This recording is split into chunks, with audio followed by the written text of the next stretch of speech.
चलिए जानते हैं आज की उत्तर प्रदेश की 50 फटाफट बड़ी खबरों को सिर्फ 10 मिनट में। अगर अभी तक आपने चैनल को सब्सक्राइब नहीं किया है तो जल्दी से सब्सक्राइब कर लीजिए ताकि यूपी की हर बड़ी अपडेट आप तक सबसे पहले पहुंचती रहे।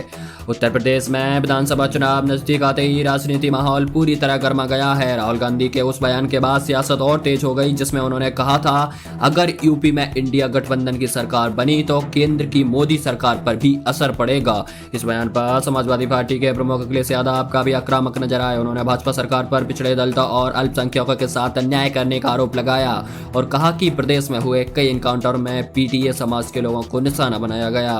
वहीं इधर मुख्यमंत्री योगी आदित्यनाथ 1 जून को लोक भवन में मेधावी छात्रों को सम्मानित करेंगे। यूपी बोर्ड, सीबीएसई, सीआईएससीई और संस्कृत बोर्ड के टॉपर्स को 1 लाख रुपए, टैबलेट, मेडल और प्रशस्ति पत्र दिए जाएंगे। सरकार का कहना है इससे छात्रों को आगे बढ़ने की प्रेरणा मिलती है।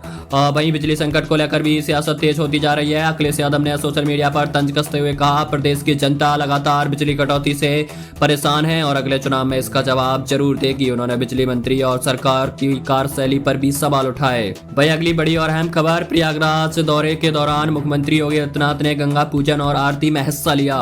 इस दौरान उन्होंने कहा 2017 से पहले प्रयागराज में अराजकता और डर का माहौल था, लेकिन अब कानून व्यवस्था मजबूत हुई है और माफियाओं पर सख्त कार्रवाई की गई है। देश के पहले प्रधानमंत्री पंडित जवाहरलाल नेहरू की पुण्यतिथि पर प्रधानमंत्री नरेंद्र मोदी ने उन्हें श्रद्धांजलि दी। पीएम मोदी ने सोशल मीडिया पोस्ट के जरिए उन्हें नमन किया। आम आदमी पार्टी सांसद संजय सिंह उत्तराखंड के मोहब्बत दीपक समर्थन में सामने आए। दीपक का दावा है कि एक मुस्लिम दुकानदार की मदद करने के बाद उनका कारोबार प्रभावित हुआ है। संजय सिंह ने उन्हें आर्थिक मदद की और कहा कि इंसानियत के लिए खड़े होने वालों को सजा नहीं मिलनी चाहिए। भीषण गर्मी को देखते हुए प्रधानमंत्री नरेंद्र मोदी ने लोगों से सावधानी बरतने की अपील की। उन्होंने कहा ज्यादा से ज्यादा पानी पिएं, खुद को हाइड्रेट रखें और बुजुर्ग को खास ध्यान रखें। उप मुख्यमंत्री केशव प्रसाद मौर्य ने ग्रामीण विकास योजना को तेजी से आगे बढ़ाने के निर्देश दिए हैं। गांव में जल निकासी, सड़क और बुनियादी सुविधाओं को बेहतर बनाने पर फोकस किया जा रहा है। प्रयागराज में आयोजित कार्यक्रम में मुख्यमंत्री योगी आदित्यनाथ ने बेटियों की सुरक्षा को लेकर सख्त संदेश दिया। उन्होंने कहा महिलाओं से छेड़छाड़ करने वालों को किसी भी हालत में बख्शा नहीं जाएगा। अब गांव में बिजली बिल जमा करना भी आसान होने वाला है। नई व्यवस्था के तहत कोटेदार ई-पॉस मशीन से गांव में ही बिजली बिल जमा कर सकेंगे, जिससे ग्रामीण को राहत मिलेगी और कोटेदारों को कमीशन भी मिलेगा। एक और बड़ी खबर, गर्मी से परेशान लोगों के लिए राहत की खबर सामने आई है। मौसम विभाग के मुताबिक 28 मई से यूपी के कई जिलों में मौसम बदल सकता है। तेज आंधी, बारिश और तूफान की संभावना जताई गई है, जिससे लोगों की भीषण गर्मी से राहत मिल सकेगी। बकरीद और सड़कों पर नमाज को लेकर कांग्रेस सांसद इमरान प्रतापगढ़िया ने भाजपा पर निशाना साधा। उन्होंने कहा कि बेवजह माहौल बनाया जा रहा है और लोगों को विकास जैसे असली मुद्दों पर ध्यान देना चाहिए। गाजियाबाद के टोल प्लाजा पर अब लोगों को देशभक्ति गीत और भजन सुनाई देंगे। जिला प्रशासन का कहना है कि इससे जाम में फंसे लोगों को राहत महसूस होगी और माहौल भी सकारात्मक रहेगा। जब ट्रैफिक न सुलझे तो लोगों को देशभक्ति में लगा दो। बार यूपी सरकार, आपकी राय कमेंट में जरूर दे। अगली बड़ी खबर, मुख्यमंत्री योगी आदित्यनाथ ने लखनऊ में आयोजित कार्यक्रम में कहा कि उनकी सरकार को पिछली सरकारों के भ्रष्टाचार और अव्यवस्था को ठीक करने में काफी मेहनत करनी पड़ी। इस दौरान उन्होंने 313 करोड़ रुपए की परियोजना को लोकार्पण और शिलान्यास भी किया। उप मुख्यमंत्री ब्रजेश पाठक ने समाजवादी पार्टी पर हमला बोलते हुए कहा भाजपा सरकार ने प्रदेश से गुंडा राज खत्म किया है। उन्होंने दावा किया कि अब यूपी तेजी से विकास की राह पर आगे बढ़ रहा है। भाई एक और अहम खबर, बकरीद को लेकर पूरे प्रदेश में हाई अलर्ट जारी किया गया है। कई जिलों में भारी पुलिस बल तैनात किया गया है और ड्रोन कैमरे से निगरानी की जा रही है। प्रशासन ने साफ किया कि सड़कों पर नमाज और खुले में प्रतिबंधित पशुओं की कुर्बानी की अनुमति बिल्कुल नहीं है। अखिलेश यादव ने एक बार फिर बिजली संकट को लेकर सरकार पर हमला बोला और कहा जनता को सरकार की आपसी गर्मी से राहत नहीं मिल रही है। उप मुख्यमंत्री केशव प्रसाद मौर्य ने राहुल गांधी पर निशाना साधते हुए कहा कि कांग्रेस को समझ लेना चाहिए कि जनता का भरोसा आज भी प्रधानमंत्री नरेंद्र मोदी के साथ है।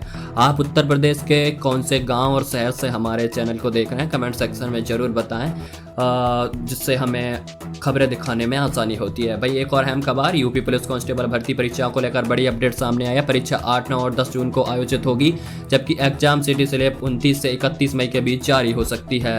शंकराचार्य अधिमुक्तेश्वर आनंद सरस्वती ने भाजपा और प्रधानमंत्री नरेंद्र मोदी पर बड़ा हमला बोला है। उन्होंने आरोप लगाया कि चुनाव के समय हिंदुत्व की बात की जाती है, लेकिन बाद में बूचड़खानों और बीफ निर्यात को बढ़ावा दिया जाता है।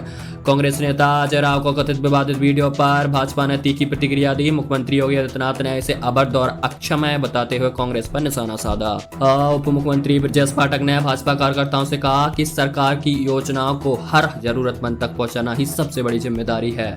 सोने और चांदी की कीमतों में भी तेजी देखने को मिली है। बढ़ती कीमतों का असर शादी और ज्वेलरी बाजार पर भी दिखाई देने लगा है। प्रधानमंत्री नरेंद्र मोदी की अध्यक्षता में हुई केंद्रीय कैबिनेट बैठक में सरकार ने राशन व्यवस्था को लेकर बड़ा फैसला लिया है। सार्थक पीटीएस योजना के तहत अब राशन वितरण में एआई तकनीक का इस्तेमाल किया जाएगा ताकि सिस्टम और ज्यादा पारदर्शी बन सके। क्या आपको पता है उत्तर प्रदेश की राजधानी कहाँ है? अगर हाँ तो कमेंट सेक्शन में अपना रिप्लाई जरूर दें। कांग्रेस नेता कन्हैया कुमार ने पेपर लीक और युवाओं के मुद्दे को लेकर सरकार पर हमला बोला। उन्होंने कहा कि युवा लगातार परेशान है लेकिन सरकार जवाब देने से बच रही है। सहारा इंडिया में फंसे निवेशकों के लिए राहत भरी खबर सामने आई। दावा किया जा रहा है कि अब लोगों को 1 लाख रुपए तक का रिफंड मिल सकेगा और आवेदन की करीब 45 दिनों के भीतर पैसा खाते में भेजा जा सकता है। सरकार ने भरोसा दिलाया कि निवेशकों की मेहनत की कमाई वापस दिलाने के लिए लगातार काम किया जा रहा है। अब बात करेंगे कुछ अहम खबरों की और क्राइम न्यूज़ की। गाजियाबाद में एक 21 साल के युवक की बेहद दर्दनाक तरीके से हत्या कर दी गई। युवक का शव लोनी इलाके के बंदला नहर के पास एक ट्यूबवेल के करीब मिला। हत्या इतनी बेरहमी से की गई जिसका अंदाजा इसी बात से लगाया जा रहा है कि युवक के सिर और कनपट्टी पर 5 गोलियां मारी गई थीं।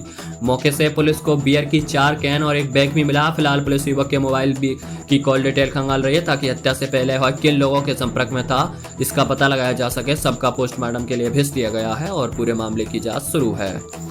मेरठ में रिश्तों को शर्मसार कर देने वाली वारदात सामने आई है। यहाँ बड़े भाई ने जमीन के लालच में अपने ही छोटे भाई को गोली मारकर हत्या कर दी। आरोपी ने पहले खेत में भाई के सिर में गोली मारी और फिर बाइक से सबको करीब 1 किलोमीटर दूर जंगल में ले जाकर 5 फीट गहरा गड्ढा खोदकर दफना दिया।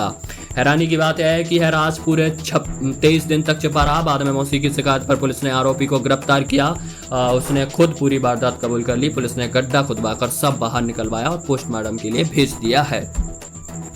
वहीं एटा से एक और बड़ी खबर। एटा में जहरीली शराब पीने से 2 दोस्तों की मौत हो गई जबकि तीसरे युवक की हालत गंभीर बनी हुई है। बताया जा रहा है कि तीनों दोस्त सुबह एक प्लॉट में बैठकर शराब पी रहे थे लेकिन कुछ ही देर बाद उनकी तबीयत बिगड़ने लगी।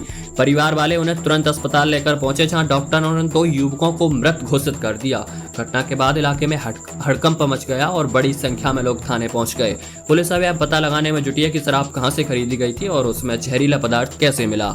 तो अगर आप भी धूम्रपान शराब इन जैसी चीज़ों में पड़े हुए हैं तो इन्हें छोड़िए और अपने बच्चों की पढ़ाई पर ध्यान दीजिए और अपने खुद के करियर पर ध्यान दीजिए। बाकी गोरखपुर में ट्रक और डंपर की जबरदस्त टक्कर के बाद ऐसा भयानक हादसा हुआ है जिसे देखकर लोगों के रोंगटे खड़े हो गए हैं। टक्कर के तुरंत बाद दोनों वाहनों में आग लग गई और डंपर चालक व क्लीनर जिंदा जल गए। आग इतनी भीषण थी कि उनका सिर्फ कंकाल ही बच पाया।